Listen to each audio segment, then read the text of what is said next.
You're watching Masih Talk Show. Nah, kali ini kita mau ngapain sih, Cak, sebenarnya ini? Kita bakal ngobrol-ngobrol soal topik yang kayaknya relevan banget nih buat mahasiswa jurusan hubungan masyarakat. Bener banget ya, karena di Masih Talk Show ini kita bakal ngebahas topik yang Apa? Yang relate ya? bener banget, sama ada dua orang ganteng nih di samping kita nih. Di tengah. Oh iya, di tengah, maaf banget nih. Tapi sebelumnya kita kayaknya nggak afdol kalau nggak kenalan dulu, Ra. Bener. Nah, tapi kita mau kenalin diri kita dulu nih. Oke. Ya, kita kenalan dulu ya. Tak kenal maka tak Hayang. Sapa Nay. tak sayang. Nah, saya udah lanjut deh. Oke, kalau gitu kenalin aku Ira. Dan aku Chanel yang akan menemani Mas dan Mbak semua selama Masih Talk Show ini. Nah, Boleh, siapa yang mau ngomong nih? lo aja deh. Yaudah, kita kan udah kenalan nih, aku dan Ira udah kenalan. Nah, tapi kayaknya nggak afdol juga kalau dua cowok berjaket hitam ini nggak kenalan nih. Bener, dua jaket hitam ini gak kenalan ya. Nah, Jadi boleh kenalan langsung aja deh, mulai siapa sih? Jadi sebenarnya kita tuh ya. Jadi gini. Oke, jadi sebenarnya perkenalkan nama gue Hegel. Ya, di sini Mutrex Hegel. Mutrex Hegel. Oh, Di sini dengan Mutrex. Sama gua Mutrex Diwa FM di sini. Halo semuanya. Jadi kalian berdua dari mana nih? Kita berdua dari radio. Radio. Oke. Kepanjangannya Radio Mahasiswa Universitas Pajajaran. Jarang-jarang nih kita mendatangkan anak radiomu. Bener. Kan? Nah, kita udah kenalan sama, kita manggilnya Mas ya. Boleh, Mas Diwa dan juga Mas Hegel ya kan, yang dari radiomu. Kayak cocok banget kan sama tema kita hari ini. Nah, tema Yes. kita hari ini tuh apa? Ra? Bener banget, tema kita hari ini adalah dua dunia satu frekuensi. Exploring the district element in public speaking. Nah, kalau Ira sendiri masih sering denger radio nggak sih? Masih Jujur. kadang, Deng. Dengernya radio apa? Radio apa kek? Radio enggak ya. Denger radiomu gak sih? Radiomu. Tapi aku nggak tahu denger radiomu tuh di mana soalnya. Oh, ya udah mungkin setelah ini Ira bisa. Iya, betul. Nah, tapi karena Ira juga masih belum kenal nih sama radiomu, kayaknya kita mau tanya-tanya dulu nggak sih ke Mas Diwa dan juga Mas Hegel seputar radiomu? Boleh. Sikat Mas Hegel. Boleh nggak nih kita tanya-tanya dulu nih? Boleh nggak? Sikat Mas Hegel. Ya, pertanyaannya sih nggak susah ya. Ya. Tapi harus belajar dulu harusnya ya. Enggak sih. Oh, nggak usah ya. Sikat lagi. Gimana dia? Tuh, Kan gue udah pilih. Ya, langsung aja kita masuk ke sesi Q&A. Oke. Sekarang kita udah di sesi Q&A. Nah, ini udah ada beberapa list pertanyaan. Boleh nih Mas Diwa sama Mas Hegel dipilih dari angka 1. Oke. Gue suka yang kayak gini. Dari angka 1 sampai 6. Mau nomor berapa? Gue dulu nih. Bebas. Gimana kalau bareng? Sweet. Ya. Ya udah. Dewa. Oh, tenang apa sih? Agak Karena ya. gue lahir di bulan Maret, jadi gue pilih angka 1. Oke. Oke, bulan Maret tanggal 1. Oke. Oke, pertanyaan nomor 1 nih. Ini berkaitan sama public speaking nih. Karena kan kalian tuh kan berkecimpung di dunia broadcasting atau radio nih, anak-anak Betul. radio. Nah, menurut kalian sendiri, apakah public speaking itu menjadi salah satu skill yang utama banget, terutama di dunia broadcasting? Dan kalau misalnya ada skill yang bisa menguatkan skill public speaking kalian tuh apa sih gitu? Siapa yang mau jawab duluan? Hegel dulu deh. Gue dulu ya. Oke. Kalau untuk public speaking sendiri ya di dalam dunia broadcasting utamanya itu menjadi hal yang akan sangat menjual bagi orang yang memilikinya, pun karena apa ya? Ketika tutur bahasa kita disebutkan tuh ya akan ada ketertarikan sendiri di sana. Nah, kemudian selanjutnya kalau apa sih yang bisa mendorong? Kalau gue sebutnya memperkaya ya. Jadi itu mulai dari reading, writing, dan juga listening gitu ya. Jadi karena mulai dari kita membaca banyak hal, menggali banyak hal, hal-hal yang unik dan bisa menjadi selling point untuk kita catat, itu bakal bisa jadi memperkaya lah kalau public speaking. Kadang-kadang kita perlu improve juga ya. Benar. Gitu. Itu sih tantangannya, kalau apalagi kadang-kadang kita perlu yang spontan. Jadi perlu banget improve dan banyak membaca sih gitu sih. Kalau dari Mas Diwa, Kalau dari gue sendiri sih, tadi pertanyaan pertama adalah apakah penting ya di dunia broadcasting, public speaking. Kalau misalnya diluaskan broadcasting, publishing penting banget ya kan, karena emang itu dasar dari broadcasting. Tapi kalau misalnya khusus di non radio sendiri, kalau menurut gue nggak terlalu penting karena balik lagi kenapa nggak terlalu penting? Soalnya kan di dunia radio tuh kita nggak langsung ketemu orang gitu, tapi kita ngomong sendiri kan. Nah disitu makanya kayak kalau misalnya teman-teman nggak punya public speaking yang terlalu bagus atau mungkin masih kurang, mungkin radio bisa jadi wadah pertama kayak untuk memperbaiki skill public speakingnya. Pernah nggak? Iya, karena nggak langsung ketemu orang gitu loh. Terus tadi kedua tuh apa? ada nggak skill lain yang bisa Menguatkan. Bisa tadi sama sih kayak kelas sih, writing, listening, sama reading ya. Karena kalau misalnya nggak dari tiga itu ya kita mau dapat kosakata dari mana gitu loh. Karena kan public speaking ya speaking, kita harus banyak kosakata juga. Jadi dari tiga itu penting banget sih. Jadi nggak asal ngomong ya, harus ada betul. isinya. Betul. Tapi Harus yakin belajar. itu banget isinya. Daging maksudnya daging. Ayam, Oke. lapar. Pertanyaan yang berikutnya nih. Boleh. Tadi nomor 1 udah nih. Kita lanjut aja kali ya, nomor 2 langsung. Nggak usah milih lagi ya. Nggak usah Ya sih. udah, oke. Nggak apa-apa. Oke, ngomong-ngomong tentang broadcasting nih tadi. Pasti Mas Hegel sama Mas Diwa ini pernah nggak sih mengalami gugup saat pertama kali siaran atau waktu bicara di depan audiens gitu? Bener banget sih. Jadi gue dulu berarti. Boleh. Sekarang lagi gugup. Jujur Bohong, bohong, Gue sendiri bohong. first time kayak Ini gini. first time dia langsung kayak aduh gugup ya gitu kan. Tapi pasti sih mau yang emang udah berpengalaman sekalipun pasti bakal gugup itu awalnya gitu loh. Dan tadi gimana cara mengatasinya? Ya. Gimana ya, pede aja gitu. Saya kayak anggap aja kayak ngobrol biasa gitu, nyantai gitu. Makanya aku setiap kalau misalnya ada naskah atau apa pasti kalau misalnya mas itu ada yang namanya latihan kayak artikulasi A, I, U, E, O itu biar memperlancar si artikulasinya. Jadi kita ngomong tuh jelas. Itu aja bikin gak gugup juga. Itu sih kalau aku biasanya ngelakuin Kalau ritual. aku sendiri mungkin ya buat mas mbak semua nih ya. Kan sebenarnya tadi mas dan mbak ya. Cocok nih jadi. Anak humas. Iya. Oke, kalau dari gue sendiri sih gugup pernah banget, apalagi pertama kali siaran tuh gue sampai keringet dingin first time karena wah ini gue takut salah ngomong gini. Tapi ya it's okay, itu nggak apa-apa karena pun itu menjadi waktu pertama kali kita belajar. Tapi setelah itu kayak ada hal yang terpancing dalam diri kita kayak wah seru juga nih tadi nih, karena nggak semua orang tuh bisa gitu, nggak bisa punya momentum itu gitu. Kemudian gimana sih caranya supaya nggak gugup? Yang pertama tuh sebenarnya balik ke poin yang tadi, kita tuh harus memahami konten ataupun isi yang akan kita bawakan dulu. Jangan sampai nih misal kita pengen ngulik-ngulik tentang lagunya Beyonce gitu, tapi sebelum kita nggak pernah baca tentang Beyonce nih. Makanya tadi pentingnya kita harus mengetahui terlebih dahulu. Jadi thank you Beyonce. Dia tahu ya. Iya, dia tahu Dia juga. tahu. Tahu dia tahu. Ya, Itu tapi sih. sebenarnya kalau di jurusan kita sendiri emang beneran diajarin gitu kalau untuk memulai sesuatu ya semua pekerjaan itu harus berdasarkan riset. Nah, kalau di kita sendiri biasanya disebutnya dengan proses fact finding gitu. Jadi Ada sebutannya. Iya. kita pinter ya.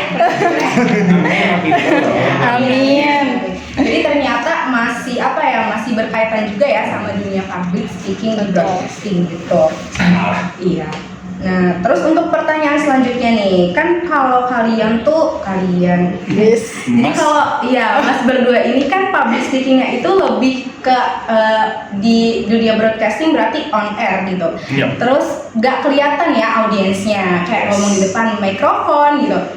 Nah, pernah nggak sih? Pasti pernah nggak ya kayak presentasi di depan teman-teman. Nah, menurut kalian apa sih yang membedakan ketika kalian berbicara di depan audiens secara langsung di atas panggung, let's say gitu ya, dengan saat kalian lagi siaran, which is nggak ada audiensnya gitu, nggak kelihatan gitu. Nah, apa sih yang membedakan? Ada nggak sih yang membedakan hal itu? Oke, mungkin dari gue dulu ya. Mungkin Mas dan Mbak di sini tuh ada yang kayak mikir, wah aku introvert gak bisa siaran nih, aku introvert. Gimana ya kalau masuk radio? Justru radio itu tempatnya orang-orang introvert, gitu. Karena kita di sana ngobrol yang muka kita nggak kelihatan, cuma suara kita doang yang didengar gitu. pun komen paling ya orang dari orang yang mendengarkan kita feedback itu. Nah itu sih sebenarnya radio itu sebenarnya salah satu wadah buat orang-orang yang ingin melatih public speakingnya tadi juga udah sempat mention, dan juga bagi orang-orang introvert yang suka bercerita atau ingin memberikan isi hatinya ya boleh banget gitu. Bahkan banyak penyiar-penyiar yang ada tuh ya dulunya adalah orang introvert yang pada akhirnya mereka belajar gitu. Kemudian tadi selanjutnya apa? Pertanyaannya? Perbedaan. Iya, Perbedaannya. Oke, kalau perbedaannya sendiri, radio tuh mungkin kalau Mas dan Mbak pernah dengar siaran radio itu berbeda dengan mungkin ada penyiaran di televisi ataupun public speaking, MC dan itu beda banget. Kadang-kadang harus ada. Kalau kita tuh nyebutnya ada pakem ya, apa aja trio pakemnya? Ilmu nih, ilmu.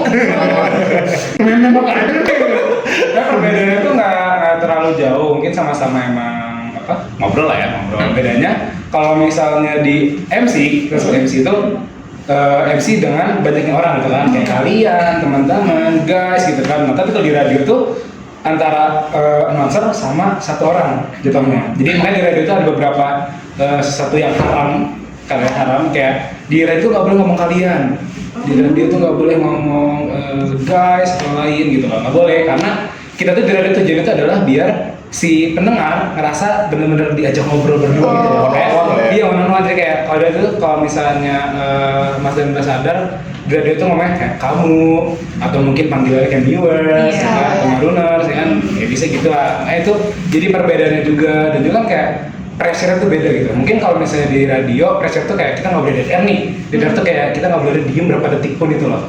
Tapi kalau misalnya di MC pressure adalah ya kita ditelepon banyak orang gitu kan, kayak wah ini gimana nih orangnya nih kan, mau asik kan nih gitu. Itu kan dari radio enggak. Jadi makanya tadi bener kan, tempatnya introvert tuh kalau mau memulai public speaking di radio kalau aku sih. Gitu. Perbedaannya gitu sih, pressure beda, sama ada beberapa hal yang diharamkan asli. Oke, ternyata begitu ya Mas dan Mbak, ada pakem-pakemnya tersendiri gitu Pakem-pakem. kalau di dunia broadcasting gitu. Pertanyaan selanjutnya ada apa nih? Oke, lanjut berarti ngomongin tentang audiens yang nggak kelihatan nih ya. Gimana sih cara menjaga strategi menjaga antusiasme pendengar saat kalian on air gitu? Strateginya. Strateginya ya? Oke, kalau strateginya mungkin kalau dari kita sendiri dari radiomu, mungkin Mas Mbak juga jangan lupa follow sebenarnya radio underscore mu. Cara kita ngejaga engagement tuh mulai dari sebelum siaran, prasiaran tuh kita bikin story buat nge-broadcast, buat memperkenalkan siaran yang hari ini akan datang apa. Kemudian untuk menjaga ibaratnya antusias pendengar tuh bagaimana skrip itu dibikin tidak boring lah ibaratnya, tidak boring, kemudian pun bisa seedukatif mungkin kepada para pendengar, dan juga bisa lebih banyak informatif aja sih. Dan juga kalau di radiomu sendiri kita tuh lebih menekan kepada kolaboratif. Hampir semua siaran kita itu hampir setiap minggunya kita ngundang orang buat datang, karena tadi prinsip kita tuh kolaboratif, sehingga terbuka banget buat para mahasiswa, karena slogan kita pun kan stay young and free ya. Emang muda dan bebas. Kalau dari Mas Diwa sendiri gimana nih? Ini aku berarti boleh pakai aku nggak sih? Boleh. Boleh kan? Ya. Jadi kalau dari aku sendiri sih, itu kan tadi kan secara digitalisasinya gitu kan, cara biar mempertahankan audiens kan. Kalau dari aku sendiri itu ada 5 poin utama. Jadi kan kalau dari dia pasti yang jadi poin utama adalah suara. Gitu. Jadi gimana caranya biar kita tuh nerapin theater of mind namanya. Jadi dengan suara kita bisa bikin si audiens tuh berimajinasi gitu. Makanya kayak ada smiling voice, ada speed, ada artikulasi, intonasi sama power. Jadi dari antara 5 itu gimana caranya biar bisa mainin theater of mind itu sih. Oke, theater of mind. Theater of mind, catat ya. Oke, pertanyaan selanjutnya nih masih berhubungan sama intonasi suara. Nah, kan kalau yang kita tahu ya, kalau announcer di radio tuh kayak punya intonasi suara yang kayaknya khas banget gitu. Nah, aku tuh penasaran juga nih, seberapa besar pengaruh dari intonasi suara untuk bisa nge-engage pendengar kalian gitu. Kita ini jawabannya. Iya. Ya kan intonasi benar sangat meng-engage audiens ya, karena itu dari intonasi kayak misalnya program horor kita sore nggak mungkin kayak oh gini nggak mungkin dong kan. Gimana? Nggak mungkin. Nggak mungkin. Gimana caranya kita mainin intonasi suara kita sesuai dengan program siaran sampai akhirnya itu munculnya theater of mind di para pendengar. Jadi kayak gini caranya gini gitu loh. Jadi gimana caranya biar bisa interaktif sama audiens sama munculin si theater of mind itu untuk para audiens sih. Jadi sangat berpengaruh sih. Mungkin melanjutkan yang Mas Diwa tadi itu kan ya namanya theater of mind, bagaimana kita membangun suara yang tanpa diketahui siapa sih sebenarnya penyiarnya gitu kan, tapi kita bisa mengenali ciri khasnya di sana, ciri khasnya dan yang lain.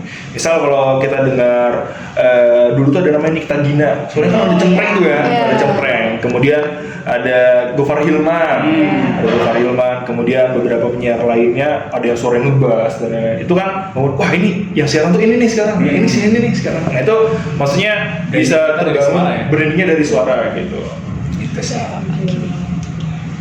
Kalau gitu lanjut langsung aja ya. Pertanyaan terakhir. Pertanyaan terakhir nih, siap-siap ya. Jadi apa sih yang biasanya dilakukan saat terjadi kesalahan teknis atau salah ucap atau belibet gitu waktu siaran? Pernah nggak sih? Pernah, sering banget. Sering banget sih kayak Gimana gak? tiba-tiba wah ini skripnya mana nih? Tiba-tiba nggak ada. Iya. Kalau kita ya tadi yang pertama tuh kita benar-benar sebelum siaran Improvisasi ya sih. harus benar-benar udah apa ya, mendalami materi. Jadi kalau misalnya udah tiba-tiba set ngilang nih skripnya yang mana nih tiba-tiba main di improve. Iya. Main di improve tiba-tiba bantu-bantu sapu-sapu lah gitu. Kadang-kadang kita ada siaran tuh ada yang double gitu kan. Jadi gimana sih sebelum siaran tuh membangun chemistry satu sama lain. Jadi kita benar-benar wah kayaknya harus sapu nih gitu. Gitu sih. Harus minta nyapu sih sebenarnya sih dulu sama memahami apa yang bakal dibawain. Terus kalau saya tidak belibet, ya sebelumnya kita antisipasi kayak tadi A, I, U, E, O gitu biar si mulutnya lemas gitu loh. Jadi kayak lebih enak buat ngomong gitu sih. Jadi harus ada latihan dulu ya dan pinter nyapu poinnya. Makanya studio tuh bersih ya. Bersih. Makanya nggak ada yang berewokan. Nggak ada. Gue masuk ke studio. Oke, ternyata kayak banyak banget insight yang bisa kita dapat dari Mas Haidal dan juga Mas Diwa, terutama di dunia broadcasting gitu loh. Speaking. Nah, terima kasih banyak nih kepada Mas Haidal dan Mas Diwa karena udah mau jawab pertanyaan kita dengan spontan ya. Nah, selanjutnya kita masih bareng-bareng lagi nih, tapi kita bakalan main games. Waduh, sesi apa nih? Berarti Sesi games.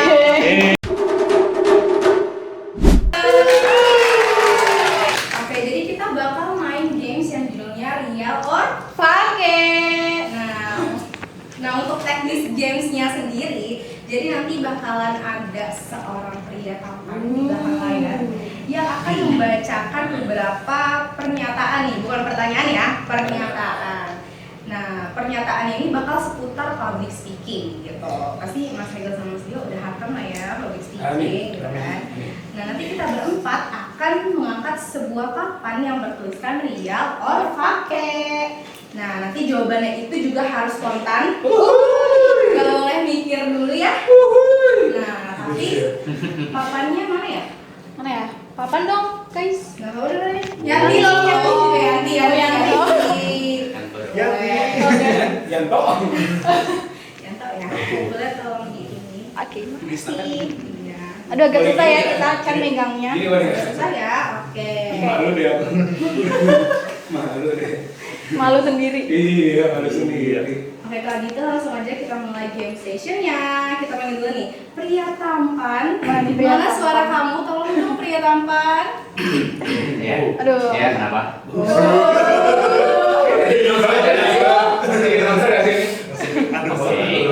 Oke, boleh jadi langsung jadi moderatornya nih pria tampan. Baiklah, pernyataan. Udah diingetin. Pernyataan pertama. Public speaking hanya membutuhkan kemampuan verbal yang baik. Oke. Real or fake? Dihitung dong kalau. Oh. Ayo fokus yuk, fokus. Ayo, Real or fake? 1, 2, 3.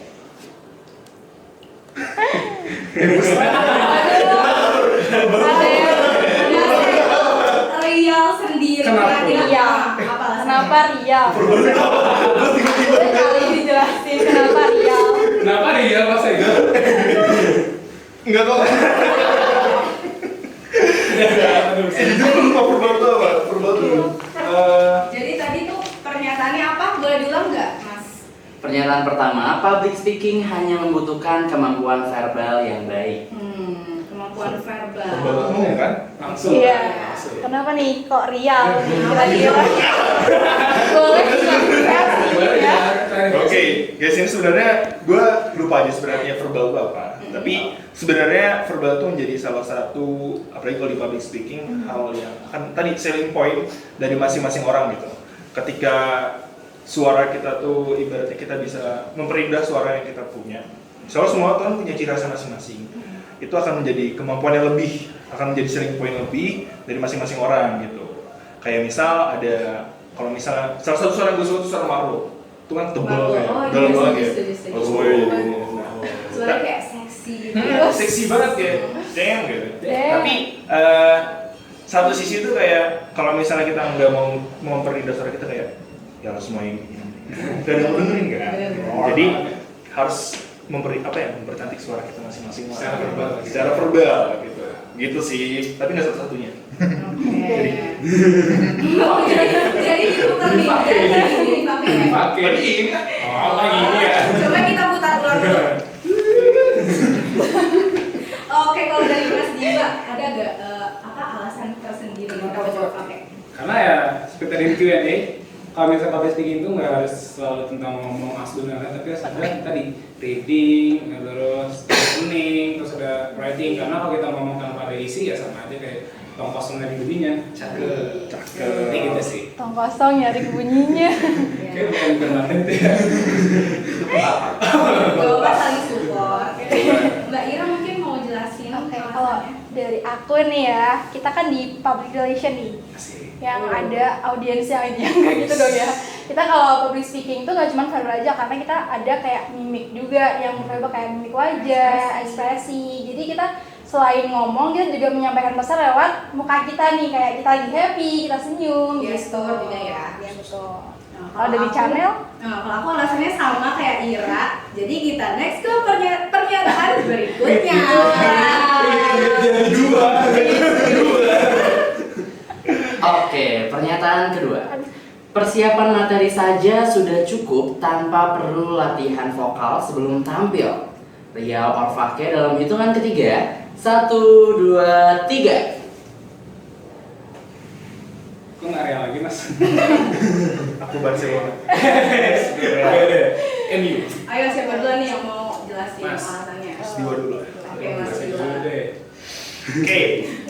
Tadi sebenarnya udah kita sempat spill juga ya di awal kayak pada akhirnya latihan vokal tadi kan, latihan vokal sebelum ibaratnya kita tampil tuh benar-benar bisa berpengaruh gitu. Sekaligus kita ngecek suara kita lagi enak nggak nih sekarang gitu kan, atau lagi serak-serak basah atau gimana, jadi kita bisa mengukur suara yang kita keluarkan tuh sejauh mana gitu. Misal suara kita lagi kadang-kadang kalau flu kan agak bindeng, tapi kadang-kadang suara jadi bagus gitu. Kadang-kadang kayak udah berarti kita nggak usah perlu kayak terlalu dalam banget, tapi tipis-tipis aja gitu. Tipis-tipis aja gitu. gimana tuh contohnya? Ya kayak kalau misalnya lagi Keren banget sih, keren banget sih. halo semua gitu. Tapi kalau lagi ngomong halo semua gini gitu. Keren sih. Gitu Mas Dio. Oke. Nah, pentingnya apa pemahaman materi ya? Penting banget karena tadi takutnya ntar keluarnya kosong. Kalau misalnya nggak paham ntar gimana mau nyapu-nyapunya? Tuh. Susah ntar nyapu-nyapunya. Ntar kayak audiens nggak tahu kita ngomongin apa sih, asik sendiri gitu kan. Kayak gitu kan nggak enak juga ya. Ini penting banget sih. Kalau misalnya Mbak Mai sendiri? Gimana nih channel? Gak boleh retweet. Oke. Dia yang ngerti ya. Ganti ya. Pengen sampai gue. Nah, kalau dari aku benar sih kayak kita tuh kalau mau ngomong sesuatu kita harus paham dulu apa yang mau kita omongin gitu kan. Benar, nanti kalau misalnya kita nggak tahu isinya apa, skripnya apa ya kalau di lagi siaran gitu, yang ada malah jadi kayak asbun gitu nggak sih, ya kan? Jadinya malah audiensnya juga pasti bakal ngeh kok, ini kayaknya announcernya juga nggak tahu deh materinya apa gitu, kayak gitu. Durasi ya, langsung. Oke. Durasi ya. Oke. Oke, pernyataan ketiga.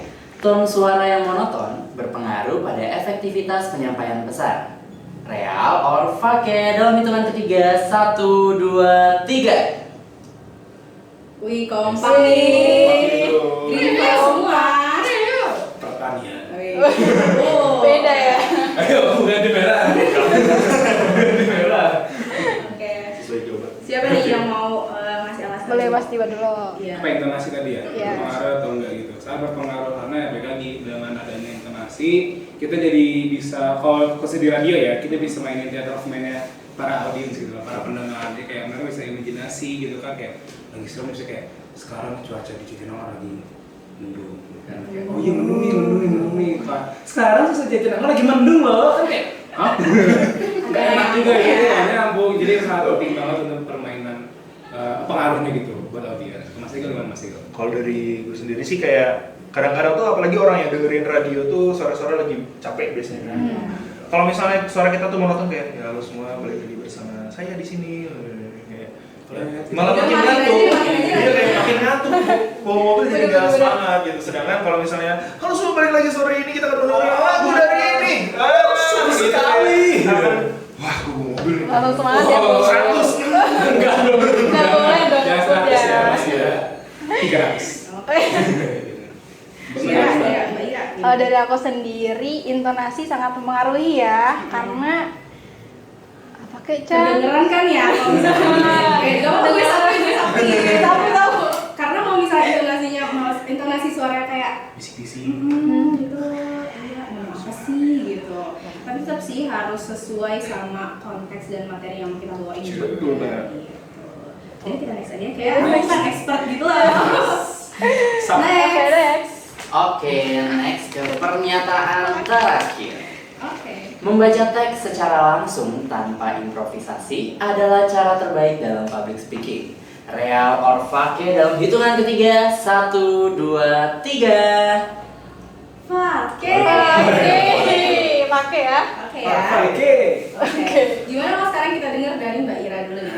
Aduh, Iya. tuh kan. Kita repeat bareng-bareng. Kalau tadi nggak baca teks ya. Enggak improv gitu, enggak improvisasi. Nah, kalau dari aku nih kurang improv ya. Tadi berarti ini contoh yang salah nih Oke. dari pernyataan ini. Jangan ditiru ya. Oke, lanjut tuh Mas. Silakan boleh. Ya kalau dari aku sendiri sih kadang-kadang kalau siaran tuh ada beberapa jenis orang yang suka nulis skripnya. Ada yang suka poin, ada yang deskriptif gitu. Nah, tapi yang unik tuh adalah yang poin kadang-kadang. Karena tadi prinsip kita tuh adalah searching dulu sebelum siaran. Jadi benar-benar kita tuh improve tapi sesuai dengan time yang ditentukan aja gitu. Misal 2 menit harus sekian set gas gitu. Dengan improve yang kita bawakan, 2 menit beres, langsung lanjut ke segmen selanjutnya gitu sih. Dan kalaupun skrip ntar yang ngedenger malah kayak ini dia lagi presentasi itu gimana ya? Oh. Nah kalau improv kan kalau improv kan jadi kayak oh ini orang yang ngobrol nih sama aku nih gitu loh. Kalau kita kayak udah ini presentasi apa kan gitu. Mungkin Mas dan Mbak juga nggak kalau misalnya ada yang presentasi di kelas gitu kan. Presentasi di kelas ada yang kayak benar-benar cuma bacanya jadi kelompok saya akan mau tapi juga kalau semua jadi kayak kelompok saya akan gini gitu. Nah, akan beda vibes-nya gitu. Jadi yang audiensnya pun juga jadi kayak menarik gitu ya. Interaktif. Iya, Interaktif, benar. betul. Rasa dianggap. Sih, aku juga setuju sih. Repeat Itu ya. aja lah ya. Insight baru nih ya. Tuh. Retweet. Retweet. Pernyataannya masih ada lagi gak nih Mas Tampan? Pernyataannya udah habis. Kalau masih mau Masih mau malu. tiba-tiba gue sendiri dari pertama. Bukan malu tahu ini. Garut. Oke. Bukan. Oke, ayo Arto Igo. Pasti. Ya. Dayu. Udah disapuin. Udah disakirin improvisasi itu maksudnya. Oke, berhubung sesi games kita udah selesai, kita sama-sama ucapin makasih nggak sih buat yang bacain pernyataannya dari tadi. Terima kasih Mas Gan. Iya, terima kasih ya Terima Mas kasih, Tampan. Mas Tampan. Tuh, udah dibalas tuh. Cool gitu. Cool banget. Aduh, tiba-tiba dingin ya. Sinawar Giris. Oke, tadi kita udah nanya-nanya ya, nanya-nanya soal public speaking, soal broadcasting, juga udah main games bareng. Nah, kayaknya kita bakal say goodbye nih. Aduh, sedih banget ya kalau kayak gini. Masih mau 34-35 jam lagi itu dong. Udah 4 kali 7 lagi padahal. Gimana kalau kita habis ini lanjut podcast? Asik. Bikin podcast lagi. Itu di belakang aja gak sih? Sampai di belakang. Enggak. Oke, sebelumnya aku Chanel mau mengucapkan terima kasih kepada Mas Diwa dan Mas Hegel. Karena udah mau jawab pertanyaan Benar. kita ya. Udah mau sharing-sharing nih insight-insight baru yang belum kita dengar gitu. Iya. Nah, berhubung kita udah mau selesai nih talk show-nya, ada nggak sih closing statement dari Benar. Mas Hegel dan juga Mas Diwa nih Terutama mungkin buat Mas Danta ada yang masih takut-takut gitu kalau mau ngomong di depan orang, atau mungkin ada juga Mas Danta yang kayaknya tertarik buat jadi announcer gitu. Ada nggak sih? Iya, boleh promosi. Motivasi. Mungkin Mas Diwa dulu lah. Oke, dari gue dulu nih. Untuk latihan public speaking itu yang pertama teman-teman harus mencari wadahnya. Wadahnya itu dalam artian kalau gue sih ngelihatnya untuk melatih public speaking, Mas dan Mbak itu nggak perlu menjadi leader karena katanya harus jadi pemimpin dulu baru bisa latihan public speaking. Jadi MC dulu, harus jadi MC dulu? Enggak, menurut gue kayak yang penting kita punya wadah untuk melatih cara public speaking kita itu secara masif gitu. Karena kalau misalnya kita nggak punya wadah, kita nggak akan pernah mencoba hal tersebut. Yang namanya jam terbang itu sangat perlu gitu. Kemudian buat teman-teman semua, mas-mas dan mbak-mbak semua, jangan lupa dengerin terus nih siaran radiomu. Hari apa dia? Oh, dari Senin sampai Sabtu. Sampai Sabtu ada banyak program siaran buat menemani sore dari teman-teman semua dan juga jangan di follow. Jangan di follow.